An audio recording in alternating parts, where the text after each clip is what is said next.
কারো ক্যান্সার দেখে যদি এই দোয়াটা আপনি বিশ্বাসের সাথে পড়েন, জীবনে কোনোদিন ক্যান্সার রোগে আক্রান্ত হবেন না। অনেক সময় এমন হয়, হঠাৎ বিপদের সম্মুখীন হই আমরা, রেডি হয়ে বের হয়েছে অফিসে, হঠাৎ অ্যাক্সিডেন্টে পড়ে যাই, হঠাৎ পেটের ব্যথায় অজ্ঞান, এরকম হয় না? আপনাদের হয় না? বিষ্ণু ইসলাম বলেন, আকস্মিক দুর্ঘটনার বিপদ থেকে যদি কেউ বাঁচতে চায়, সকাল সন্ধ্যা যেন প্রত্যেকে এই দোয়াটা পড়ে।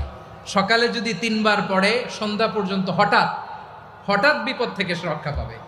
Two be protected from sudden calamity, sudden disaster, sudden calamity, হঠাৎ বিপদ, হঠাৎ ভয়ঙ্কর কোন আকস্মিক বিপদ থেকে আল্লাহ বাঁচায় দিবে। সকালে পড়লে সন্ধ্যা পর্যন্ত প্রোটেক্টেড, সন্ধ্যাবেলায় যদি 3 বার পরে সকাল পর্যন্ত প্রোটেক্টেড। সুবহানাল্লাহ পড়ে।